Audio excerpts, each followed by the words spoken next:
जय हिंद। देखते हैं आज बेल्ट्रॉन का जो है या किसी भी एग्ज़ाम के लिए कंप्यूटर का कोर्स जो है यूट्यूब पे चलाया जा रहा है और जो है topic wise per day video upload किया जाएगा। जितने भी टॉपिक है कंप्यूटर का सारे कुछ जो है कराया जाएगा। ये जो है आज सेकेंड क्लास होगा, सेकेंड वीडियो है। इससे पहले जो है वीडियो अपलोड कर दिया गया है वन, जो कि कंप्यूटर से जानकारी यानी जो है इंफॉर्मेशन कंप्यूटर की जानकारी जारी किया गया है। फर्स्ट वीडियो का लिंक जो है या तो डिस्क्रिप्शन से ले सकते हैं या ऊपर जो है आई बटन में प्लेलिस्ट कर दिया गया है, ठीक है, वहाँ से देख सकते हैं। चलिए आज का जो मेन टॉपिक है कंप्यूटर की पीढ़ी यानी कंप्यूटर जनरेशन, ठीक है। हम कंप्यूटर का जनरेशन जो है समझेंगे और बहुत अच्छी तरह से बताया गया है, ठीक है, और समझाया जाएगा।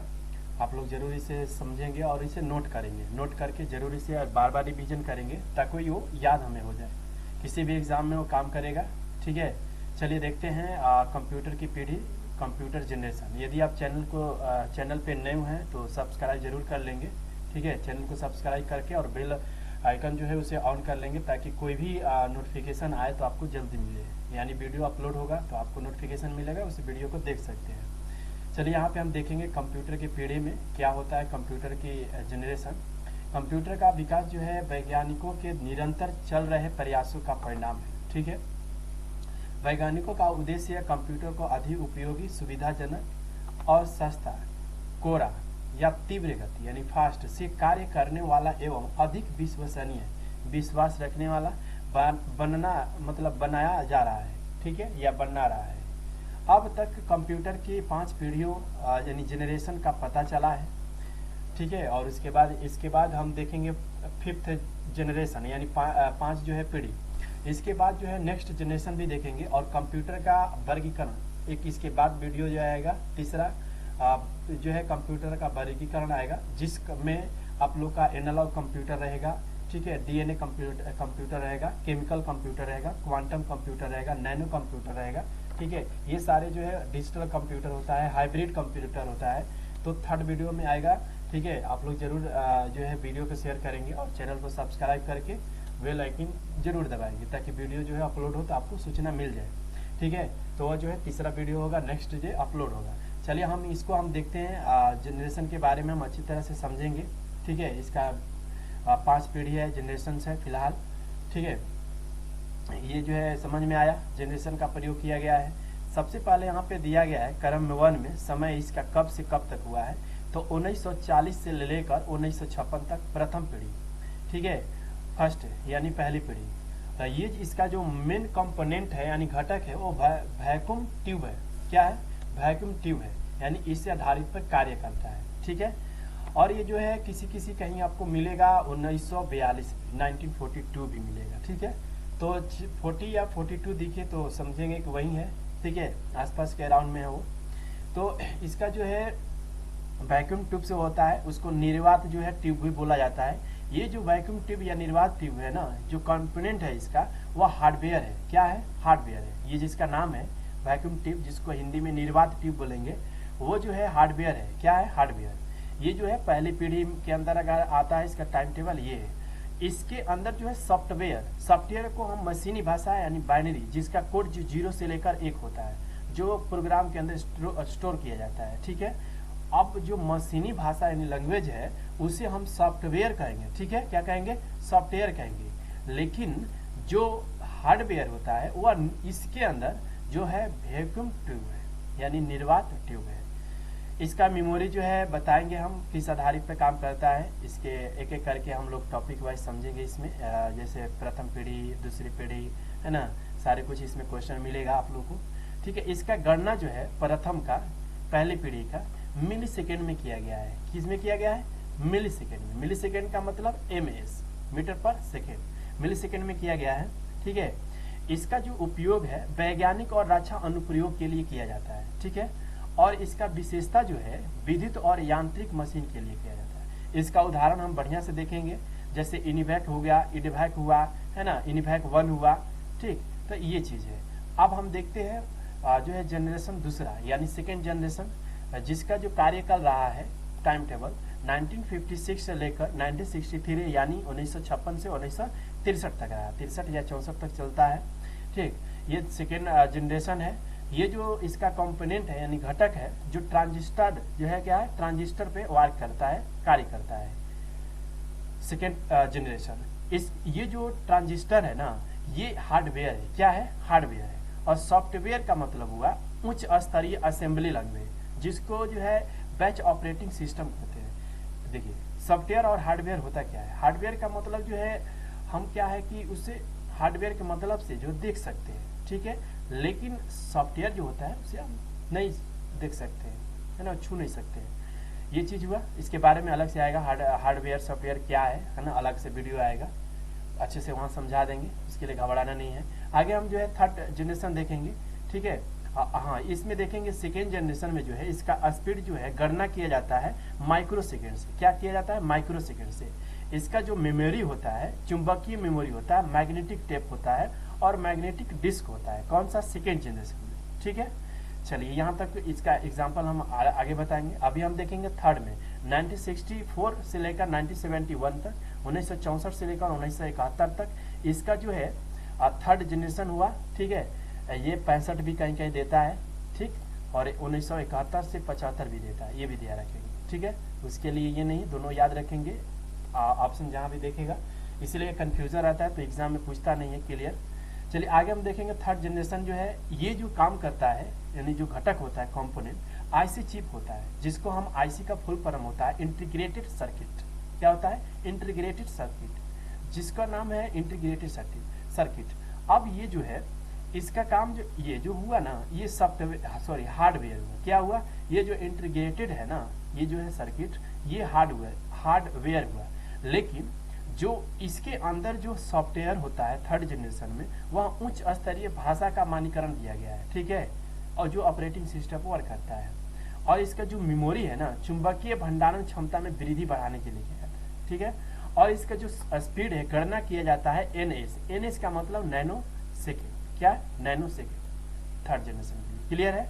चलिए आगे हम देखेंगे 1972 से लेकर 1989, है ना, लेकिन कहीं कहीं आपको ये जो है 90 से 76 से मिलेगा, यानी 1976 से लेकर 1989 तक मिलेगा, ठीक है, ये ध्यान रखेंगे। 1976 भी कहीं कहीं मिलेगा, क्लियर है। इसको नोट कर लेंगे, दोनों कहीं एग्जाम में पूछ नहीं रहा, लेकिन बस अपने अनुसार से नोट कर लेंगे। अब ये जो है फोर्थ जनरेशन है, यानी चौथी पीढ़ी है। ये जो काम करता है माइक्रो प्रोसेसर पे काम करता है, ठीक है। इसका जो मूल कंपोनेंट यानी घटक होता है वो जो है माइक्रो प्रोसेसर होता है, फोर्थ जनरेशन का, ठीक है। जो इसी के अंदर VLSI भी आता है, जो कंप्यूटर नेटवर्क का विकास, जो पर्सनल कंप्यूटर होता है, ठीक है। इसका जो ये हार्डवेयर हुआ। अब जो हम सॉफ्टवेयर देखेंगे, तो ये जो फोर्थ जो जनरेशन है ना, चौथी पीढ़ी, इसके अंदर सॉफ्टवेयर जो आता है वह ग्राफिकल यूजर इंटरफेस होता है, जिसको यूनिक्स के अंदर इसका आता है, और जिस C लैंग्वेज भी होता है, ठीक है। पर्सनल कंप्यूटर के लिए ऑपरेटिंग सिस्टम का वर्क करता है, जो सॉफ्टवेयर हुआ, ठीक है, जो फोर्थ जनरेशन में आता है, ठीक है। और इसका जो है मेमोरी सेमीकंडक्टर मेमोरी होता है। क्या होता है? सेमीकंडक्टर मेमोरी होता है, ठीक है। इसका जो गणना किया गया है स्पीड का PS लिख किया गया। PS की मतलब हुआ पिको सेकेंड। क्या हुआ? पिको सेकेंड, PS का मतलब पिको सेकेंड, ठीक है। कोई दिक्कत है अगर वीडियो देखने में तो आप लोग जरूर बताएंगे, कमेंट करके बताएंगे, है ना। कोई समस्या नहीं ना है, अगर है तो उसे बताया जाए, है ना, ताकि नेक्स्ट वीडियो से सुधार किया जाएगा। बाकी कोई समस्या नहीं होना चाहिए, कोशिश किया जाएगा, है ना। स्टार्टिंग में भी क्लास चल रहा है, धीरे धीरे सब कुछ सुधार हो जाएगा, उसके लिए घबराना नहीं, लेकिन कंटेंट अच्छा मिलेगा, है ना, हर कुछ अच्छा मिलेगा, उसके लिए कोई दिक्कत नहीं है। आगे हम देखेंगे जो है फोर्थ हो गया। अब फाइव हम जो है पंचम पीढ़ी देखेंगे, पांचवी पीढ़ी, जो 1989 से अब तक चलते आ रहा है, ठीक है। ये कहीं कहीं आपको 90 भी मिलेगा, है ना, 1990 भी मिलेगा, ये भी ध्यान रखेंगे। पांचवी पीढ़ी है, ये जो है इसका मेन जो है कंपोनेंट घटक है कृत्रिम वृद्धि है। क्या है? कृत्रिम बुद्धि, जो जिसका नाम है आर्टिफिशियल इंटेलिजेंस, ठीक है, जिसको AI बोलते हैं। क्या बोलते हैं शॉर्ट में? AI का फुल फॉर्म हुआ आर्टिफिशियल इंटेलिजेंस, जिसको कृत्रिम बुद्धि बोला जाता है, ठीक है। चलिए, अब AI देख रहे हैं, आज के डेट में जो है ड्रोन वगैरह सब आ रहा है, AI पे काम करेगा, आर्टिफिशियल इंटेलिजेंस पे। चलिए, यहाँ तक कोई दिक्कत नहीं है। अब इसके बारे में हम देखेंगे, इसका जो हार्डवेयर होता है वो तो मिल गया कि आर्टिफिशियल इंटेलिजेंस, लेकिन ये तो नहीं हुआ हार्डवेयर। अब इसके अंदर जो है हार्डवेयर ULSI होता है, SLSI होता है, नोटबुक, लैपटॉप, इंटरनेट का विकास हुआ जो हार्डवेयर के रूप में हुआ जो है 5th में यानी 5वीं पीढ़ी में। इसका जो सॉफ्टवेयर की बात करें ना, इंटरनेट होता है तथा मल्टीमीडिया सॉफ्टवेयर और जो है पैरेलल प्रोसेसिंग एक होता है, ठीक है, जो सॉफ्टवेयर के अंदर आता है। और इसका मेमोरी की बात करें तो ऑप्टिकल डिस्क होता है, वर्चुअल मेमोरी होता है, ठीक है, भंडारण के लिए क्षमता बढ़ाता है, इसका बड़ा भंडारण होता है इसका मेमोरी जो होता है। अब इसका जो है गणना नहीं किया गया है ना, कि इसका गणना का मतलब स्पीड का गणना नहीं किया गया है, कोई दिक्कत। आगे हम देखते हैं बारी बारी से एक एक करके हम पढ़ेंगे, ठीक है, सभी का हम एक एक जानकारी यहाँ लेंगे, है ना। फर्स्ट जो है इसके अंदर क्या हुआ और सेकेंड सारे जनरेशन के अंदर अभी तो यहाँ बेसिक दिए, मेन जो है अब चलेगा यहाँ पे, ठीक है। मेन आप लोग को यहाँ से मिलेगा फर्स्ट, देखिए पहले पीढ़ी, है ना, यहाँ से हम लोग जानेंगे बढ़िया से। चलिए अब देखेंगे यहाँ पे दिया गया है फर्स्ट जनरेशन। फर्स्ट जनरेशन में क्या क्या हुआ कह रहा है यहाँ पे कि पहली पीढ़ी में यानी फर्स्ट जनरेशन में कंप्यूटर की पहली पीढ़ी की अवधि जो है 1940 से लेकर 1956 यानी 40 से लेकर 56 तक, लेकिन हम बताएं कि 42 भी कहीं कहीं देता है और ये 55 भी देता है, तो ये ध्यान रखेंगे। अब आगे कह रहा है कि यह कंप्यूटर जो है ना वैक्यूम ट्यूब टेक्नोलॉजी पर कार्य कर देता है, यानी आधारित होता है, यह आकार में बहुत बड़ा होता है, ठीक है, होता था, और इसमें जो है बिजली का बहुत अधिक इस्तेमाल होता था, ठीक है, पहले में यानी फर्स्ट जनरेशन में, जो कि गर्मी के उच्च तापमान का उत्पादन बहुत ज़्यादा करता था। इसमें जो है मशीनी भाषा जिसको पंच कार्ड का उपयोग किया गया, है ना, मशीनी भाषा और पंच कार्ड का उपयोग किया गया, ठीक है, बनाने के लिए। इस पर प्रोग्राम लिखना कठिन होता है, यानी इस पे जो है प्रोग्राम नहीं लिख सकते हैं, ठीक है। ये फर्स्ट जनरेशन में प्रोग्राम लिखने के लिए दिक्कत होता है, ठीक है। प्रोग्राम का मतलब ये जो है प्रोग्राम की बात कर रहा है, यानी ये सॉफ्टवेयर हुआ, ठीक है, मशीनी, और ये जो भाषा हुआ ये भी जो है सॉफ्टवेयर है। हार्डवेयर का मतलब जो है ट्यूब, वैक्यूम ट्यूब टेक्नोलॉजी आधारित है, ये जो है हार्डवेयर है, इस पर आधारित किया गया फर्स्ट जनरेशन को। इसका हम उदाहरण देखेंगे, है ना। उदाहरण में है क्वेश्चन पूछता है कि फर्स्ट जनरेशन में जो है एक क्वेश्चन दे देता है कि यूनिवैक जो है किस जनरेशन में आया, तो ये क्वेश्चन पूछता है, आप लोग बढ़िया से याद करिएगा, सारे जो है इसमें उदाहरण दे दिया गया है, कहीं कोई दिक्कत नहीं होगा। तो यूनिवैक में जो है ये उदाहरण है फर्स्ट जनरेशन का। उसके बाद EDVAC जो है EDVAC ये भी दिया गया है जो कि फर्स्ट जनरेशन में है। ENIAC ये भी दिया गया है, EDSAC भी दिया गया है, IBM 701, IBM 650, देखिए क्वेश्चन कहीं पूछा भी है फर्स्ट जनरेशन में, ठीक है, ध्यान रखिएगा। हम ये यूनिवैक, EDVAC और इनिवैक सभी का हम फुल फॉर्म जानेंगे, जैसे ये जो है खत्म होगा सभी पीढ़ी सभी जनरेशन, तो उसके बाद याद देखिए यहीं पे शायद दिया हुआ है, चलिए यहीं पे मिल गया। हम लोग इसके बारे में देखेंगे उपरोक्त विस्तार रूप में। सबसे पहले यहाँ जो है इनिवैक है। इनिवैक का मतलब होता है यूनिवर्सल ऑटोमेटिक कंप्यूटर, ठीक है, इसका फुल फॉर्म होता है, याद रखेंगे, पूछता है क्वेश्चन। यूनिवर्सल ऑटोमेटिक कंप्यूटर इनिवैक, ये शुरुआती दौर का कमर्शियल जो है ना कंप्यूटर होता है, इनिवैक होता था। उसी प्रकार EDVAC है, तो EDVAC में इसका फुल फॉर्म जो होता है electronic discrete variable automatic computer होता है, ठीक है। चलिए यह प्रारंभिक इलेक्ट्रॉनिक कंप्यूटर था जिसमें संग्रहित यानी अचीव प्रोग्राम अवधारणा सहित कई महत्वपूर्ण तकनीकी विकासों को शामिल किया गया, ठीक है। आगे हम देखेंगे ENIAC। ENIAC में फुल फॉर्म होता है electronic numerical integrator and computer, ठीक है, ये फुल फॉर्म है, याद रखिएगा सर। आगे है कि यह एक पहला आम उद्देश्य इलेक्ट्रॉनिक कंप्यूटर था। यह एक पूर्ण ट्यूरिंग वाला डिजिटल कंप्यूटर था जिसे संगणना यानी कैलकुलेशन की संपूर्ण समस्याओं के समाधान के लिए पुनः प्रोग्रामित किया जा सकता था, ठीक है। चलिए यहाँ तक कि ENIAC समझ में आ गया। अब देखेंगे EDSAC, यानी इसका फुल फॉर्म होता है electronic delay storage automatic calculator, ठीक है। आगे इसका जो है कह रहा है कि इलेक्ट्रॉनिक यानी जो EDSAC क्या है, इलेक्ट्रॉनिक देरी भंडारण यानी लेट से स्वचालित होता है। कैलकुलेटर यानी जो है गणना करता था। EDSAC जिसको कहते हैं एक प्रारंभिक ब्रिटिश कंप्यूटर था। यह एक पहला व्यवहारिक संग्रहित प्रोग्राम इलेक्ट्रॉनिक कंप्यूटर था और पहला एक ग्राफिकल कंप्यूटर गेम चलाने के लिए होता था, EDSAC, ठीक है। चलिए आगे हम देखेंगे सेकेंड जनरेशन। सेकेंड जनरेशन में क्या है, यानी दूसरी पीढ़ी। ये कंप्यूटर की दूसरी पीढ़ी जो है इसकी अवधि 1956 से 1963 तक होती थी। ठीक है, 64 भी कहीं कहीं आप लोग को मिलेगा यहाँ पे। ये कंप्यूटर वैक्यूम ट्यूब टेक्नोलॉजी के स्थान पर ट्रांजिस्टर टेक्नोलॉजी पर आधारित है। किस पे? देखिए ट्रांजिस्टर टेक्नोलॉजी पर, है ना। ये जो वैक्यूम ट्यूब टेक्नोलॉजी के स्थान पर अब बदल कर उसे ट्रांजिस्टर टेक्नोलॉजी लाया गया, जो सेकेंड जनरेशन में, यानी पहला जनरेशन क्या हुआ वैक्यूम ट्यूब, उसको हटाया गया, फिर उसे परिवर्तन करके ट्रांजिस्टर लाया गया, ठीक है। ट्रांजिस्टर टेक्नोलॉजी पर आधारित था। इनका आकार छोटा था, यानी जो फर्स्ट जनरेशन से थोड़ा था छोटा हुआ, कम समय लगता होगा, ठीक है। पहली पीढ़ी के कंप्यूटर की तुलना में कम मात्रा में गर्मी उत्सर्जित, यानी जो इसका टेम्परेचर था कम उत्सर्जित करता था, ठीक है।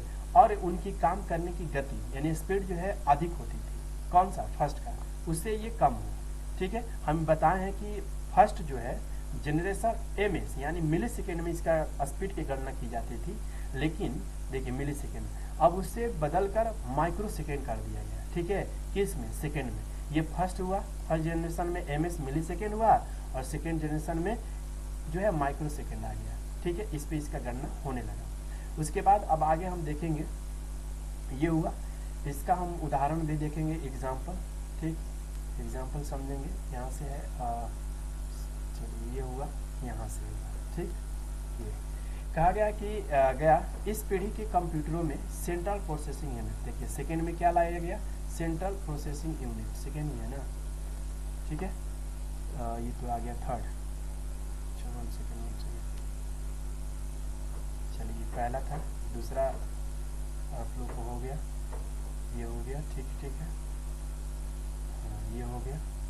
चलिए नीचे तो फोर्थ है, सेकेंड हो गया माइक्रो, थोड़ा सा नीचे, ये हुआ, चलिए थोड़ा सा, ठीक ठीक,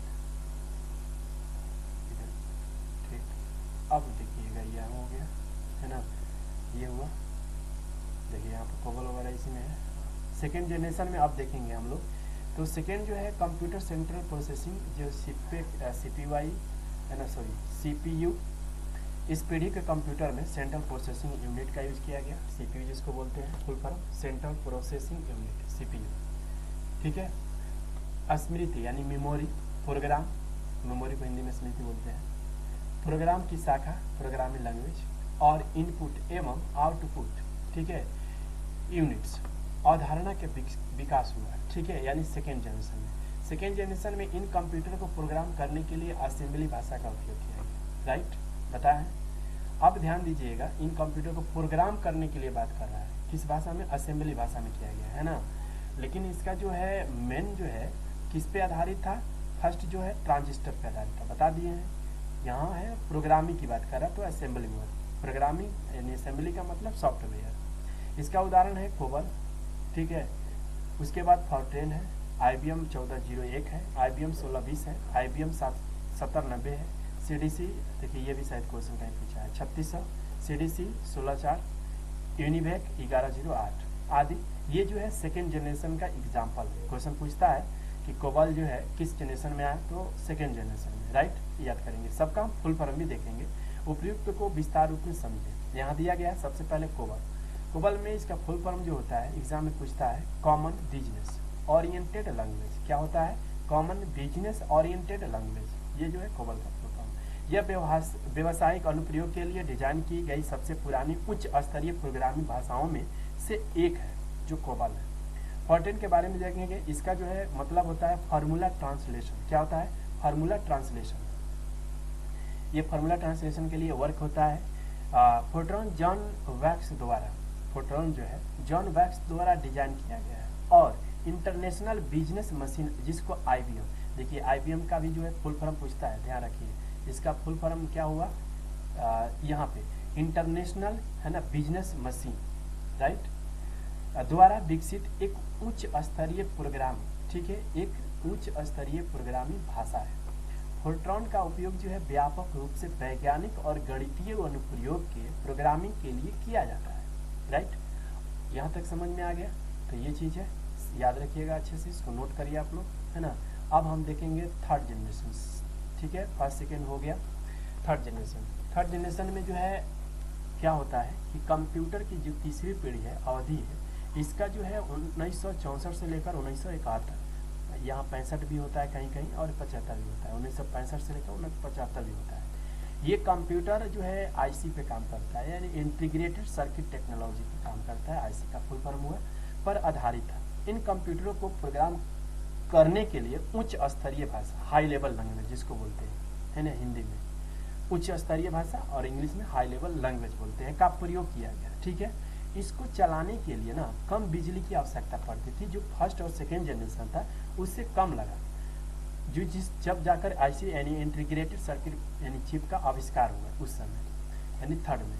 उसके बाद जो है टेक्सास इंस्ट्रूमेंट कंपनी के एक इलेक्ट्रिकल इंजीनियर ने जैक किल्बी, जिसका नाम है, 1958 में किया था किसका, आईसी का, है ना, आईसी का आविष्कार। टेक्सास इंस्ट्रूमेंट कंपनी, जिसका नाम है जैक किल्बी, व्यक्ति का नाम है, जो इलेक्ट्रिक इंजीनियर था, 1958 में इसे विकसित किया आईसी का। ठीक है, इसमें कार्य करने के लिए प्रोग्राम जैसे हाई लेवल लैंग्वेज, उच्च स्तरीय भाषा का प्रयोग किया गया था। ये सब लोग हम लोग पढ़ेंगे आगे, हाई लेवल लैंग्वेज होता क्या है, निम्न लैंग्वेज, सारा आगे है। चलिए इसका उदाहरण हम देखेंगे। IBM 360, TDC 316, PDP 8 है ना 0.5, ICL 2903, यूनिवैक 1108, क्या है, यूनिवैक 1108 है। ठीक है, और PDP-1, ये जो है थर्ड जनरेशन के अंदर सारे एग्जाम्पल आते हैं, यानी ये जो सब विकसित हुआ उस समय। ठीक है, फुल फॉर्म जो भी बताया गया नोट आप लोग करके जरूर रखिएगा, बहुत जो भी बताया जा रहा है परफेक्ट है, इतना समझिए। एग्जाम में आप बिल्कुल अगर नोट करके पढ़ कर रिविजन कर लिए, एग्जाम में है ना 95% क्वेश्चन ये सब आ रहा है, वही चीज़ पढ़ाया जा रहा है। ठीक है, अब हम देखेंगे उपयुक्त विस्तार में समझेंगे कि ये चीज़ क्या है। PDP-1 क्या है, प्रोग्रामेबल डाटा प्रोसेसर 1 इसको बोलते हैं, है ना, फुल फॉर्म मतलब हुआ PDP का प्रोग्रामेबल डाटा प्रोसेसर 1 हुआ। TDC यानी टॉर्पेडो डाटा कंप्यूटर। ठीक है, चलिए समझ में आ गया TDC क्या है, TDC क्या हुआ समझ में आया। चलिए आगे हम देखेंगे नेक्स्ट क्या है, नेक्स्ट इसके बारे में हम देखेंगे। नेक्स्ट ये हुआ, ठीक है, आ गया है IBM आ गया, जो कि बता दिए हैं। IBM का फुल फॉर्म जो है इंटरनेशनल बिजनेस मशीन्स होता है। ठीक है, ये ध्यान रखिएगा, मशीन हुआ, मशीन नहीं मशीन्स, मशीन। ठीक है, यहाँ ध्यान रखिएगा, नहीं गलत एग्जाम हो जाता है, मशीन देकर मार दिए, मशीन्स होता है, ध्यान रखिएगा। ठीक है, चलिए ये याद हो गया होगा, उम्मीद है, बार बार मिलेगा ये सब। ICL का मतलब होता है इंटरनेशनल कंप्यूटर लिमिटेड, है ना, एक कंपनी होगा इंटरनेशनल कंप्यूटर लिमिटेड। आगे हम देखेंगे फोर्थ जनरेशन। फोर्थ जनरेशन में क्या है, चौथी पीढ़ी में कंप्यूटर की चौथी पीढ़ी की अवधि 1972 से लेकर 1989 है। ये कंप्यूटर माइक्रो प्रोसेसर टेक्नोलॉजी पर आधारित है, यानी माइक्रो प्रोसेसर पर। ठीक है, ये 1976 से मिल रहा है, 1989 कहीं, ये 76 भी कहीं कहीं मिलेगा, है ना, तो ध्यान रखिएगा आप लोग, इसका कोई डेट फिक्स नहीं, कहीं कुछ और मिलता है कुछ और, इसलिए एग्जाम में ये नहीं पूछता है, क्लियर करके।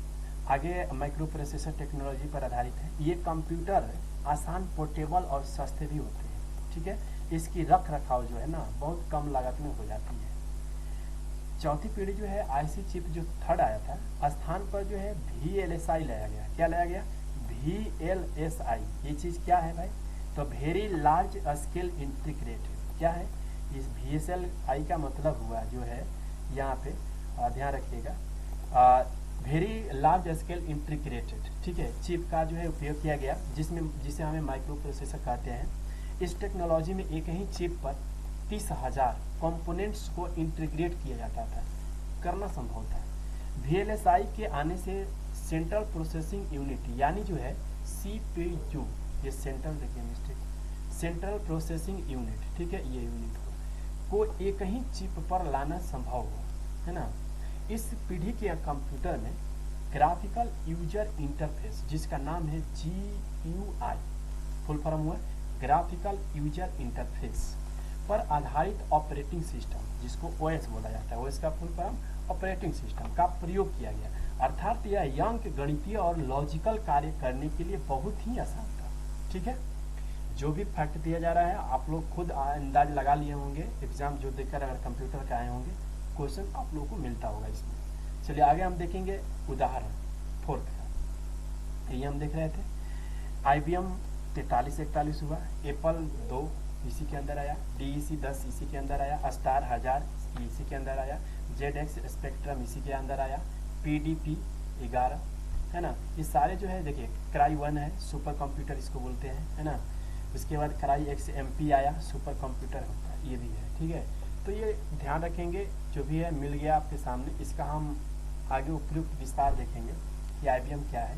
पहला पर्सनल कंप्यूटर IBM कंपनी विकसित किया था, पहला जो पर्सनल कंप्यूटर है ना IBM ने विकसित किया था, ठीक, ध्यान रखिएगा।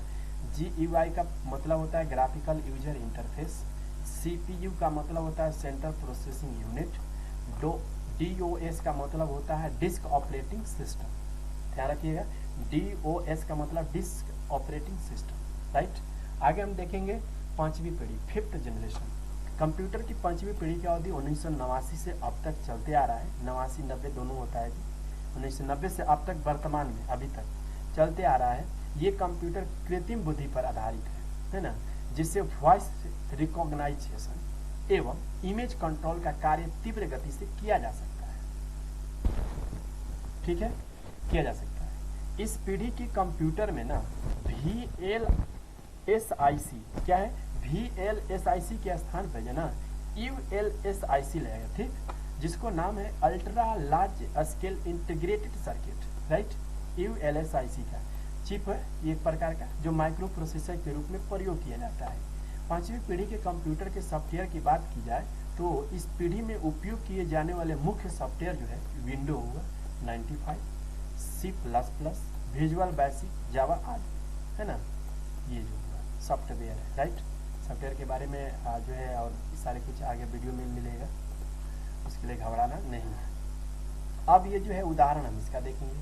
डेस्कटॉप हुआ, लैपटॉप हुआ जो आज के डेट में आ रहा है ना, लैपटॉप हुआ, नोट हुआ, नोटबुक हुआ, अल्ट्रा बुक हुआ, है ना, क्रोम बुक हुआ, है ना, परम देखिए ये सुपर कंप्यूटर है, और मल्टीमीडिया, ये जो भी है ना ये 5th जनरेशन के अंदर आता है, राइट। समझ में आ गया होगा, है ना। और बाकी आगे क्या है ना, देख लेते हैं।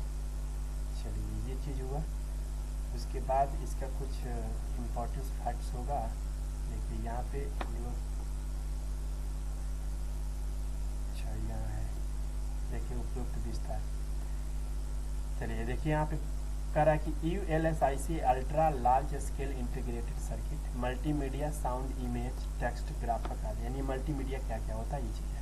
पांचवी पीढ़ी के अंदर जो है कंप्यूटर पर कई घंटों तक एक साथ कार्य किया जा सकता है ना। इस पीढ़ी के कंप्यूटर में उच्च स्तरीय हाई लेवल लैंग्वेज का प्रयोग किया जाता है। इस पीढ़ी के कंप्यूटर की स्टोरेज जो होता है इसकी क्षमता बहुत ज़्यादा होती है इस पीढ़ी यानी 5th में। इसमें जो है CC है ना, CC लैंग्वेज जिसको बोलते हैं, C++, ASP.NET इसके ही अंदर है, जावा, पाइथन आदि का प्रयोग किया गया है ना। इस पीढ़ी में मुख्य रूप से भारत में निर्मित परम सुपर कंप्यूटर शामिल है 5th में, है ना, ध्यान रखिएगा, क्वेश्चन पूछता है। मुख्य रूप से भारत में निर्मित परम सुपर कंप्यूटर शामिल है। कृत्रिम बुद्धिमत्ता यानी जो है आर्टिफिशियल इंटेलिजेंस जिसको AI बोलते हैं ना, बुद्धि या बुद्धिमत्ता दोनों यही है, कृत्रिम आर्टिफिशियल इंटेलिजेंस AI बोलते हैं। चलिए ये था आप लोग का जनरेशन, है ना, कंप्यूटर का, इसका क्वेश्चन भी करा दिए हैं और एक क्वेश्चन अलग आएगा जैसे टॉपिक कम से कम ये खत्म होगा। जब हम लोग इंट्रोडक्शन ऑफ कंप्यूटर पढ़ रहे हैं अभी, इसका जो टॉपिक खत्म होगा जैसे ही, उसके बाद हम लोग आगे इसका देखेंगे ना क्वेश्चन पूरा ये करके, जो पिछले वर्ष में पूछा गया होगा तो उसको लेकर आप लोग को कराया जाएगा ताकि कहीं दिक्कत ना हो। इसमें ऐसे अधिकतर करा दिया गया है। अब हम लोग नेक्स्ट जो वीडियो में देखेंगे भारत के टॉप सुपर कंप्यूटर का नाम, है ना, राइट। तो ये सब बढ़िया से पढ़िएगा आप लोग, ठीक है। उसके बाद जो है आगे वीडियो आएगा, अच्छा इसमें कंटेंट मिलेगा, है ना। बाकी कोई भी समस्या है तो अभी जो स्टार्टिंग क्लास चल रहा है, कोई भी दिक्कत आता है तो आप लोग मैसेज करके यानी कमेंट में हमें बताएं जरूर, जो भी होगा गलत आगे सुधार किया जाएगा, है ना। और कैसा लगा वीडियो आप लोग जरूर लाइक करें और आगे वीडियो को शेयर करें जरूर। धन्यवाद, थैंक यू।